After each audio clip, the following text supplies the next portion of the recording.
Good evening. Welcome to the point in time count training for SL 511, which is the COC that we're in. This is for Pensacola, Santa Rosa, and Escambia counties. Today, we're going to go over the brick and mortar training, which is going to be for those service based sites where people are known to visit to obtain services. The point in time count is a wonderful event that we do every year across the nation. For our community, we are required to do this point in time count, so we're going to go right on in.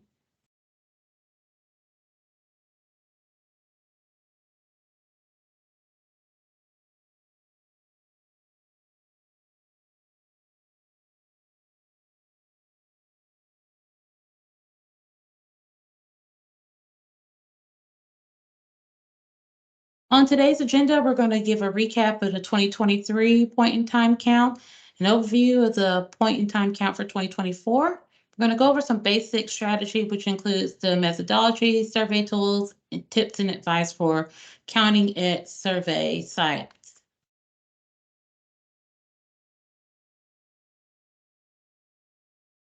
So let's gather a baseline. What happened between 2022 to 2023 as we prepare to go out and count for 2024? On this next slide, what you'll see is a huge increase in both the unsheltered and sheltered portions of the point in time count. For the unsheltered portion, these are individuals and families that are living in places that are not meant for overnight stay. So as you can see here, we obviously have more than doubled our point in time count for those who are living literally on the streets. And for our sheltered locations, we're surveying people in emergency shelter settings and also transitional housing settings. And we'll get to this more a little bit later. But as you can see, we counted 1,180 people last year in living situations that are supported by the point in time counts definition. So the reason why that might be is because we literally have more people who are, experiencing homelessness in our community, whether they're coming to this area to turn over a new leaf and start a new life, or whether they're slipping into homelessness because of some type of hardship. We're counting people who are either chronically homeless or new to being homeless. And we're also counting those people who are right now staying in some of our local emergency shelter programs and transitional housing programs. Another reason why we may have increased our point in time count is because of our volunteers who have stepped up and who have started becoming participants in the point in time count.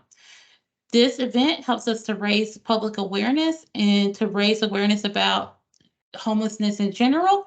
And so it is a wonderful way for volunteers to get involved and be a part of the solution in our local community.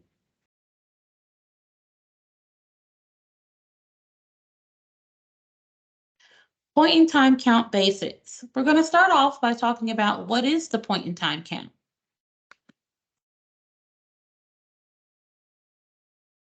The point in time count is an annual census that is performed across CLCs across the nation. This also includes in Puerto Rico.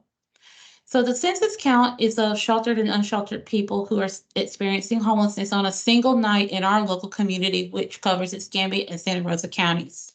Our goal is going to be to survey and engage with our community, some most vulnerable people.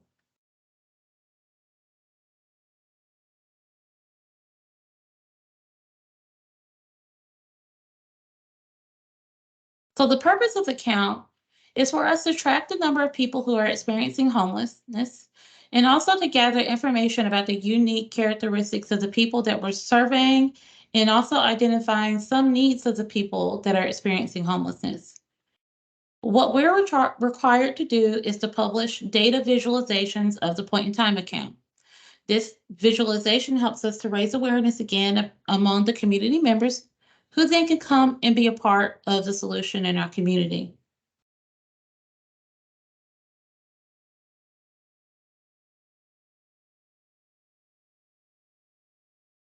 So now let's hone in on why do we count in general.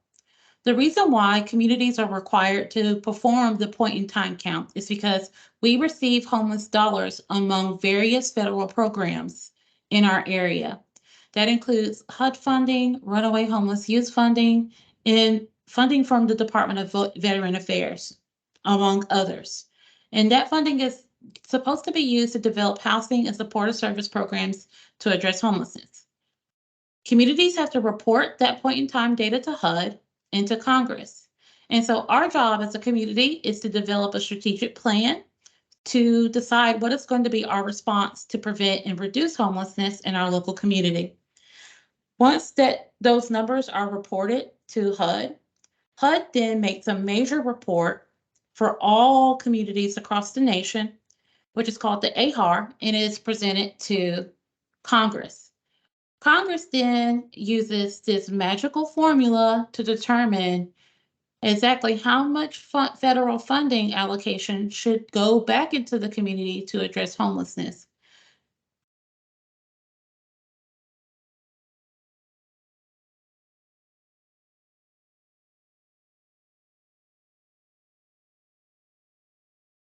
So we're going to go over some methodology, which includes who to count, where to count, when to count, and how to count. Who do we count? We count individuals and families that report staying in emergency shelter settings, transitional housing programs, hotel, motel paid for by an agency, domestic violence shelters, cold weather shelters, and individuals and families that are staying in streets and other places not meant for overnight stay. So we technically do not count people who are in housed situations, sober living facilities, residential programs such as criminal justice or health facilities, and those individuals that are doubled up living with friends and family. Now, if an individual is in a residential project, but they've been in that residential project for less than 90 days, and they came out of a shelter or transitional housing program, or some other place that is not meant for overnight stay, they're countable.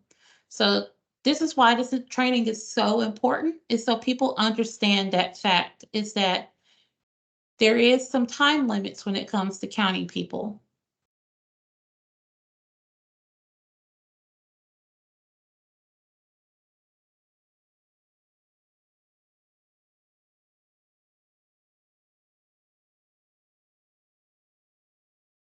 Where do we count? We count people in the following settings: emergency shelters, transitional housing programs, domestic violence shelters, cold weather shelters, hotels and motels paid for by an agency, and has to be a nonprofit organization, and also service-based sites. Service-based sites might also be known as like our drop-in centers, soup kitchens, day resource centers, uh, food pantries, and also any walk-up sites where people can receive services on any given day if they're unhoused. So people also are curious about, how does HUD define individuals and families? Well, let's hone in on families. A family is simply one or more individuals who live together, regardless of marital status, actual or perceived sexual orientation, or gender identity, or any group of persons presenting for assistance together, whether they have children or not, irrespective of age, relationship, or whether they have a disability or a single individual in the household has a family. So HUD basically is saying, we accept you as you are, despite what family makeup that you have. If the individuals are presenting together and they're saying we're family, then they're counted as a family.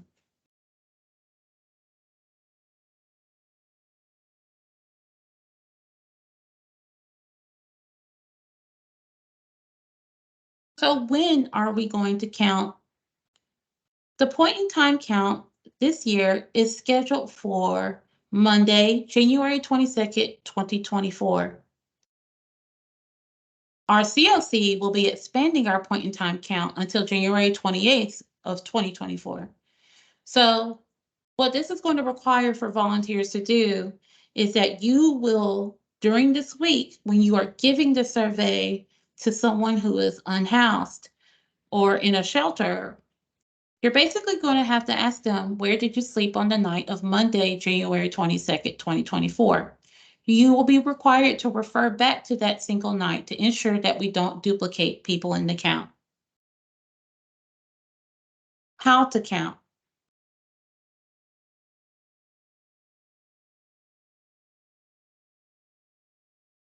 Volunteers surveying at brick and mortar sites will conduct surveys with people at service-based locations where unsheltered people visit to access services. Some of the volunteers will be coming out of street outreach to help count at the emergency shelter and transitional housing programs. And each site is going to have a lead at these service-based locations. They're going to be wearing some type of purple, a purple shirt, a purple lanyard, and you must sign in with your team lead as soon as you get to your service-based site for the count.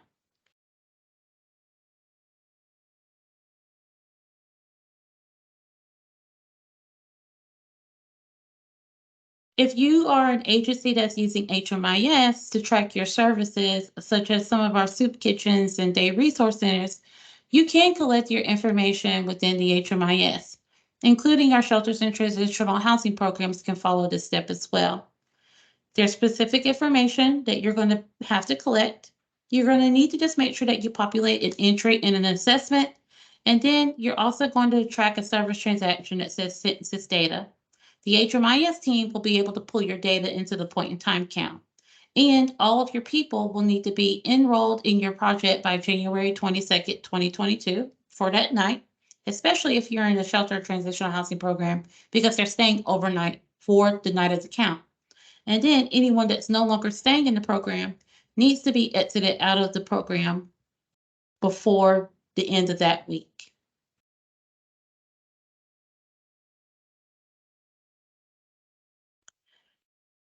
For agencies that are not using the HMIS, this is the reason why we have so many volunteers stepping up in the community this year, because you people who are with us today will be going out to the service-based sites in some of our shelters and transitional housing programs to help collect surveys, whether it's on paper or through an online application with program participants who are willing to be screened. These surveys of stayers must be completed by Monday, January 22nd, 2024, especially for shelters and transitional housing projects. For those who are going out to service-based sites, you're going to be screening January 23rd through January 28th. If we have an agency representative on the call who needs help with surveying stayers, please see myself or Ms. Serene Kite to be added to the volunteer recruitment list.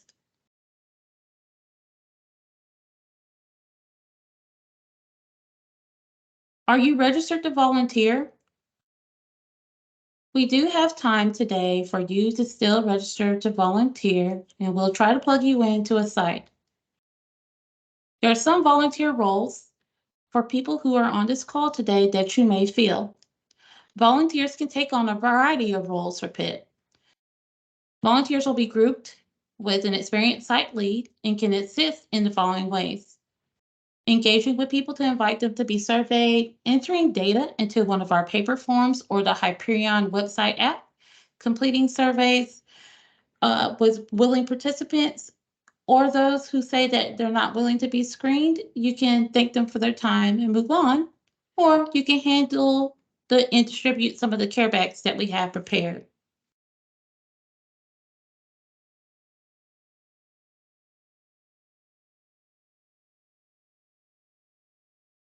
Volunteer schedule for the brick and mortar shifts. We are asking for volunteers who are signed up at one of our service-based sites to please arrive by 30 minutes early before the start of your shift and check in with your site lead or site coordinator.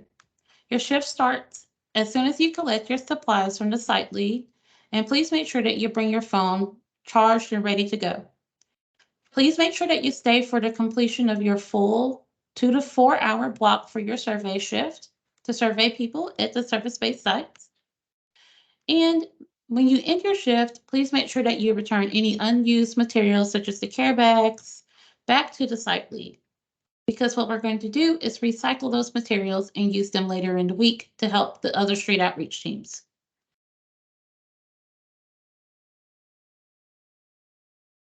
So if you haven't already signed up to volunteer, here is the QR code to register.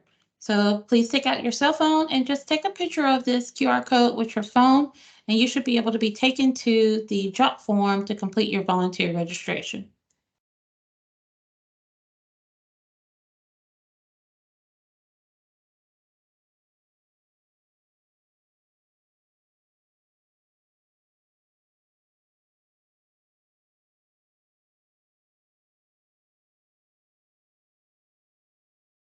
Let's get ready to survey. Tonight, we are actually going to practice entering a test survey in the app on your cellular device. For the unsheltered pit count, what will happen when you're at a service-based site, you have 6 steps to follow. Be friendly and make sure that you're always traveling in pairs or groups of 3 to 4 people. Always have your cell phone, which is your survey tool, or a clipboard, pen, and a paper survey ready to go. There's a script that's built into the survey tool that you will use to go over to be a conversation starter to engage an unhoused individual to be surveyed. You will ask 2 pre-screening questions. This will help you learn if the individual that you're talking to is eligible for the survey. The 2 questions are, have you already taken this survey this week? And where did you stay Monday night, January 22nd? As we practice the survey later on during this call, what you will see is if an individual answers, have you already taken the survey this week with a yes, the survey will automatically end. If the individual is in a living situation that is not covered by the point in time count definition for denied a pit, then again, the survey will end. We'll practice this later on today's call. We ask that you complete the survey with an individual that is eligible and is a willing participant, focusing on gathering the information. And thank your respondent at the end of the survey, giving them a care bag. There's a little bit more information about that care bag that we'll go over later. So 2 data collection tools that we have for the point in time count are the paper survey form and the web-based mobile app. The mobile app is not something that you download in the Apple Store or um, in a Google Store. It is actually a website, and we'll actually go to that website today.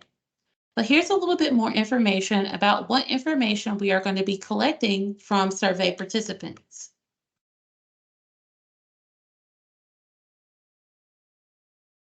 As you can see here, we collect demographic information from the people that we survey, and we also collect information regarding domestic violence status, disabling conditions, their homeless experience and length of time homeless, and the actual homeless situation on the night of point in time, which is January 22nd, 2024.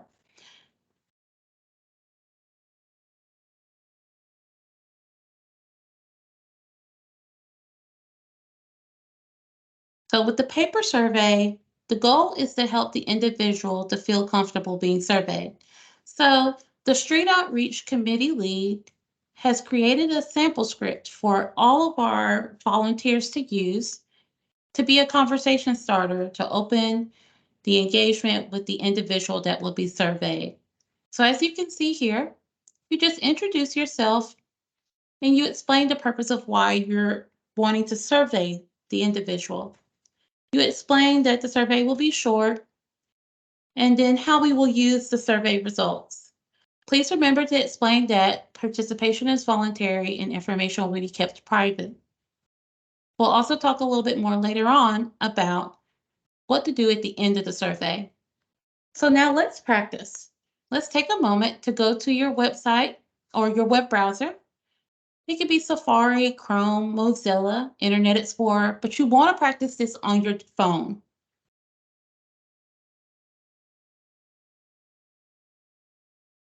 Please go to this website URL and type in this code. You'll also be asked to sign in your name, and your phone number, because this is actually going to register your login for your device as a volunteer.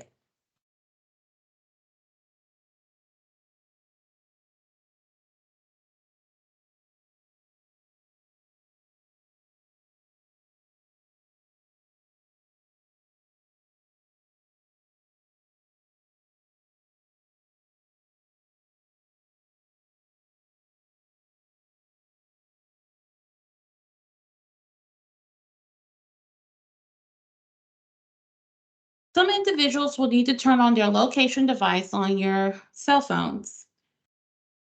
Within this presentation, as you can see here, we have created a helpful tool to help you to learn how to turn on your location device, on your location services on your device. While you're using the Hyperion website, we do ask that you have your location services on, unless the individual tells you, I'm not willing to let you complete my survey on your cellular device. That is the reason why we have the backup of the paper form. So if the individual refuses to let you enter their information on your cell phone, you can always switch to that paper form. Otherwise, try to use your cell phone as much as possible to complete surveys. And please don't worry, any survey information that you collect on your cellular device will clear from your cell phone once you hit submit, and the information will leave your device and come to the server at the Homeless Resource Hub at opening doors.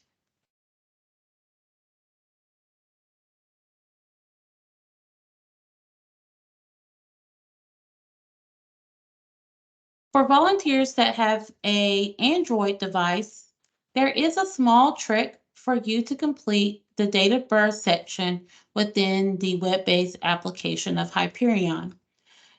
You should come back in and review this presentation later and watch the video that is included in this slide so that you can practice using the date of birth feature with your Android device. Some additional materials that you may want to bring with you when you're going to a service-based site includes a water thermos, a personal stack, a portable battery charger, and please don't forget your cell phone. Clipboards, pens, and care bags will be provided by the site lead.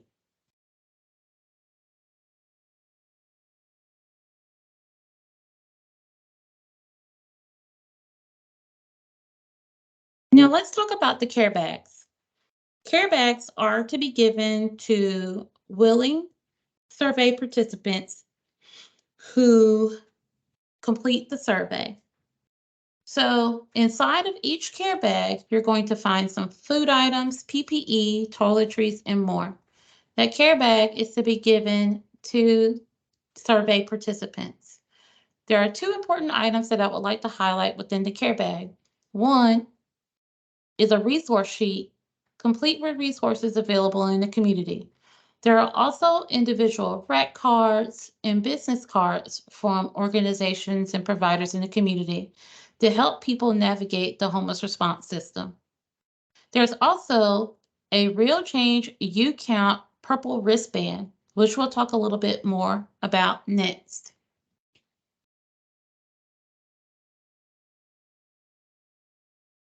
The Real Change You Count wristband is a purple wristband with a white tag, which gives information about the Real Change You Count event.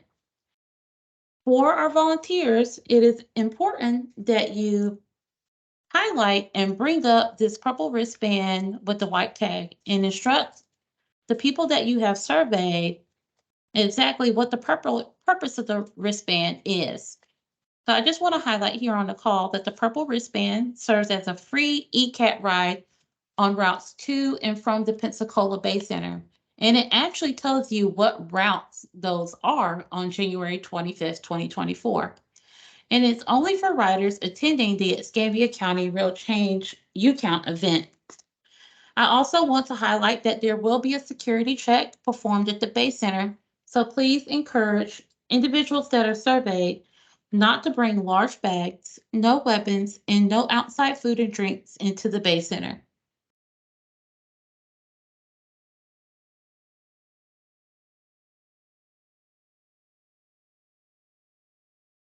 So, some tips for engaging in even known locations.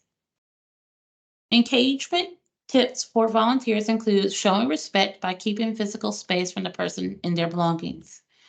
It's also a good rule of thumb not to crowd or hover around a person who is sitting or kneeling. And it's always a good recommendation to get permission before sitting down next to someone or entering their personal space. Because we're going to be going to places like Alfred Washburn Center, Bright Bridge Ministries, and Waterfront Rescue Mission, to name a few. Members of our population may be sitting down enjoying a meal or a snack or coffee. And so you should always just use these general rules of thumb when engaging with them. When you're going and working in pairs, you can use the approach of having one person who will be the lead and the other person being the backup. The backup should stand approximately about 2 feet away from the lead in the interviewing. This just helps for the individual not to feel like they're being hovered over. It's important to be kind and treat the person with dignity and respect. Another way to help bring up the conversation starter of going to complete the survey is to acknowledge the individual and smile. Giving that warm greeting is always a great way to break down some walls that may have been built up. Introduce yourself and say hello and follow the script so that people know what your purpose is for talking with them.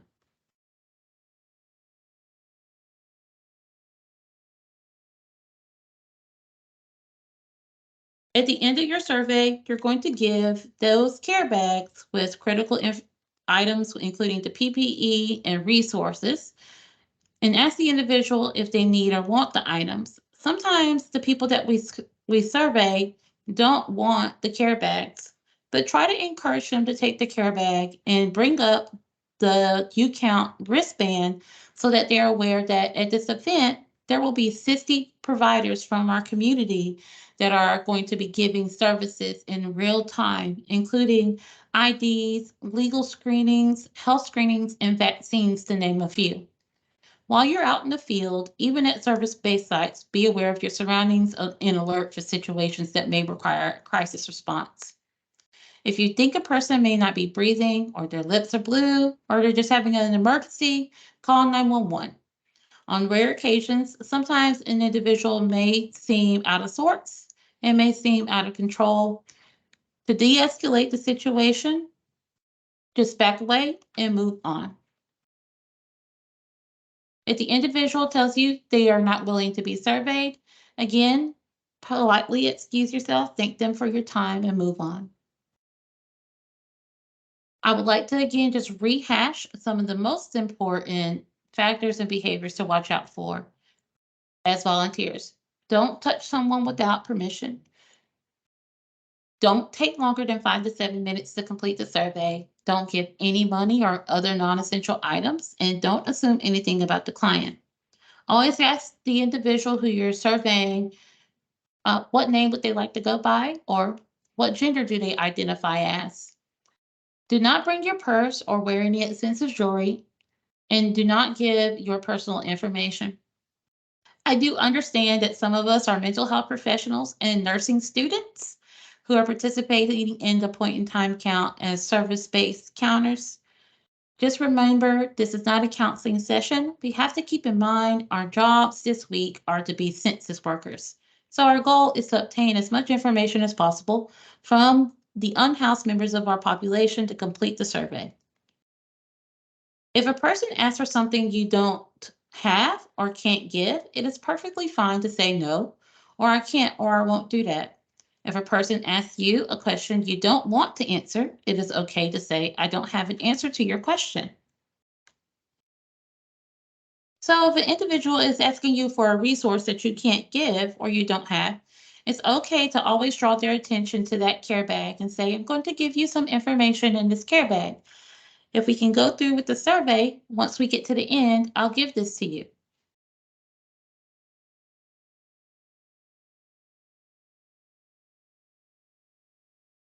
Additional safety tips. Always stay in your group of two or more and stay within eyesight of each member in your group. Wear comfortable clothing, closed-toe shoes, warm clothing as well. Bring a water and a fully charged cell phone. Remain aware of your environment at all time, and please make sure that you don't let someone get between you and your exit route, even at service-based locations. Trust your judgment, and just if you start to feel uncomfortable or threatened, remove yourself and your team from that situation. Be respectful of space, be respectful of choice, because participation in the survey is completely voluntary. If someone does not wish to participate, respect their choice and move on. And if you're encountering dogs, please remember there will be service dogs and companion animals at some of our service based sites. While counting, just remain calm and take cues from the owner. If the owner is not present, please do not continue forward with surveying in that area. We will come back around with another group of volunteers to try to survey. If you, again, you have to call 911, please make sure that it is for an emergency response. And please make sure that you let your team lead. If you're in outreach, let your outreach team lead know. And if you're in an opening door setting or one of our service-based sites, please let the leads at those locations know as well.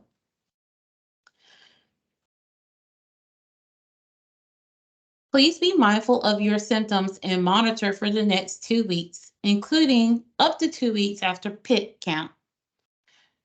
You can definitely gather some PPE for yourself, including masks and hand sanitizer.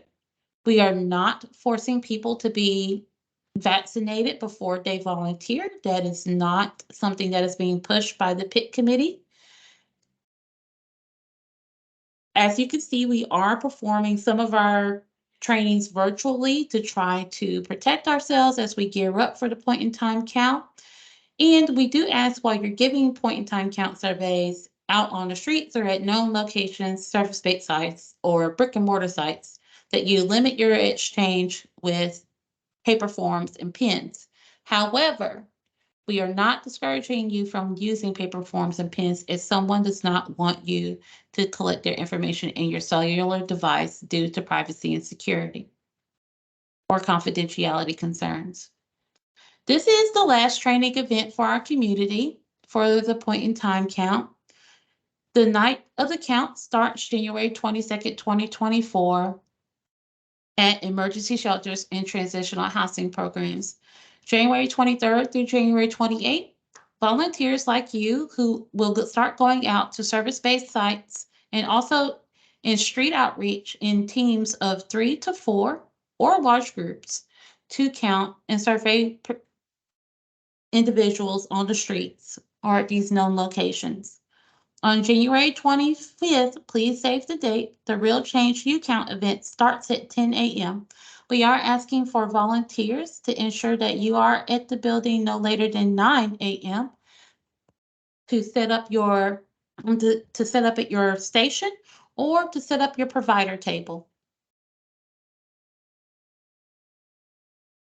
If you have any questions as a service-based site or brick and mortar volunteer, we just ask that you contact myself or Ms. Serene Pike if you have any questions or concerns.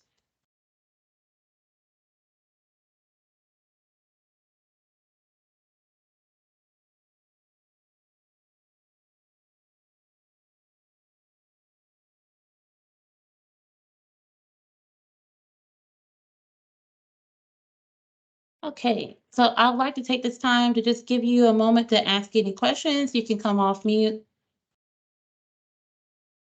Martika, when I followed the link, it says that the form is over quota. The form has exceeded its allocated quota and won't let me go into anything. It's just for the pit counter. Uh-huh. This is where you practice the survey, not the volunteers sign up. Yeah, it was at the jot form? Hold on. I'm sorry, did I misunderstand? So the job form is for you to sign up to volunteer. Sorry, of course I got a phone call during that little spill. It's okay. So I was trying to like listen and get screenshots. I Mm-hmm. apologize. It's okay. So are you looking to just practice putting the survey in to go through? Yeah, I just wanted to be able to pull the survey up. So it's the pitcounter.com with that code. That's a different Yes. thing. I Yes. apologize. Thank you. No, that's okay. Thank you for asking that clarifying question. Anyone else have any questions? Is there a posted place for the locations and times for your shift? I saw it in the application, but when I printed my application, that section didn't print out. So I think I know where I'm going, but I want to be sure. Yes. So, Miss Serene, would you mind just getting back in touch with the volunteers to let them know they're Absolutely. So, well, I'm going to be spending tomorrow and through the weekend to really get some information out to everyone. Great. Well, probably we'll close the application now so that we can get the information out to everyone. And but we'll be working through the weekend. Make sure you get everything you need. I apologize it's not come out sooner, but I promise you it'll get there. Thanks. I'd cut off my mic, but thank you. You're welcome. Thank you, Dr. Pruitt. anyone else have any questions? I just want to piggyback off of Leanne. So the pointcounter.com, that's just for us to practice getting into the survey, correct? So right now, yes, ma'am, it is in practice mode to allow for volunteers to practice entering in a survey. I would recommend that you try different living situations in different ways of answering the questions because it will help you to understand exactly what can happen with the survey. I would like to highlight it while you're going through the actual um, Hit Counter app or Hyperion app. What you're going to see once you get to like the end of the survey with a single individual, there may be an orange tab that says Add New at the bottom. That Add New section is actually for you to add additional household members that may be together with the head of household that's completing the survey with you. So if there's a significant other or children in the household, clicking that Add New each time, going through that survey with each individual, and then once you get to the end of the household, you hit submit. It will record all of the household members that way. Okay, thank you. You're welcome. Any other questions? Yeah, in the survey at the very end, item number 24 allows for you to write notes. What kind of notes should we write in there? Great question. So in that section, you can add notes for us. It helps us to deduplicate the people that we survey. So let's say you have an individual that has a common name such as John Smith, and there might be 4 John Smiths that we record in our community. How you can help us is by telling us, does the individual have a bike or a companion animal and what the companion animal's name is? Do they have any noticeable tattoos? That will just help us to identify, because especially with our street outreach teams who we may contact periodically during the count to help us with cleaning up the data, they would be able to tell us, oh, this is that individual instead of this other one, because they're very familiar with the people.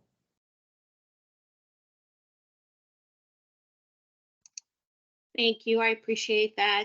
And then Serene mentioned that she's going to be putting out more information as for where team leads pick up materials, turn things in. So will that be emailed out? That will be emailed out, yes.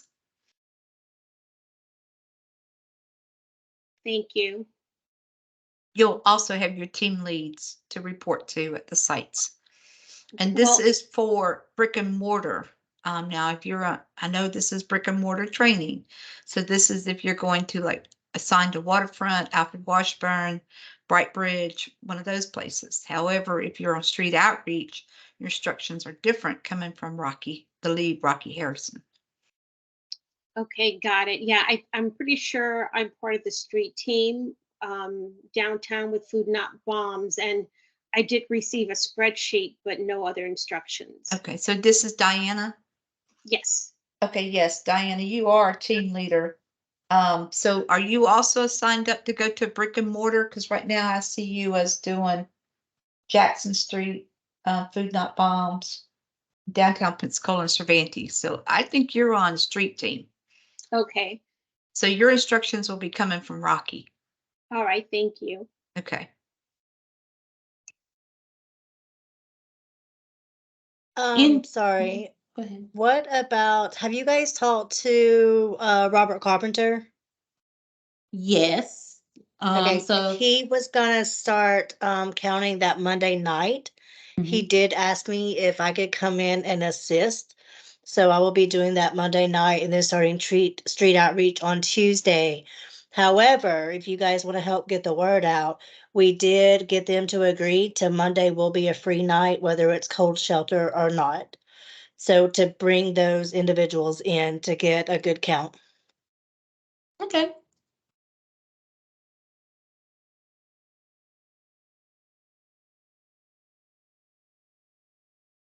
Miss Serene, you're muted.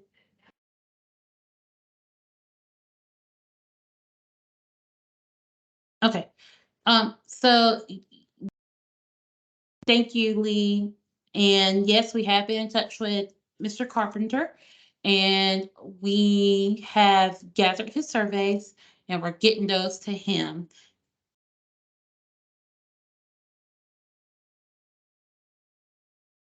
On that night, will it be okay if I do the app instead will of be. the paper survey? Okay, good. Mm-hmm. I think it'll be easier at that point. Mm-hmm. Thank you. You're welcome. Any other questions? Lee, if what you can help us do, since you're, if you can talk with the team, and I'll also shoot an email to Mr. Carpenter about this, since you're going to be surveying in the app with the, for the shelter, the overnight guests, could you put in the note section that that is waterfront rescue mission? Okay. Would it be easier to do paper or because you guys have to go back behind us and enter them in anyway, right? Either way would be fine. It's fine. Either way. Okay, good deal. And if you have your location settings on your phone, it's going to tell us it's going to tell us the address of waterfront too. So that's another way Okay. if you forget. Okay. Okay. Any other questions?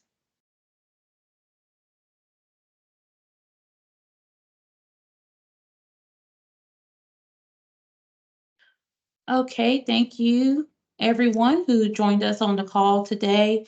Thank you for bringing in such wonderful questions. And this just helps us to improve the point in time count year after year.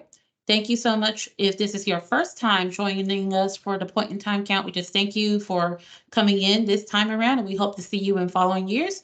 And thank you for all of the wonderful volunteers who've been doing this year after year.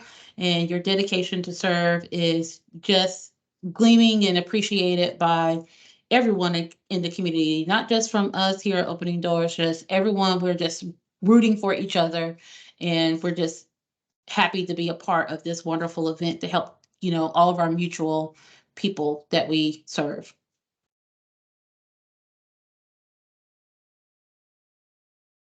Well said, Martika. Thank you. All right, folks, everyone have a wonderful evening. Please stay warm and love your loved ones.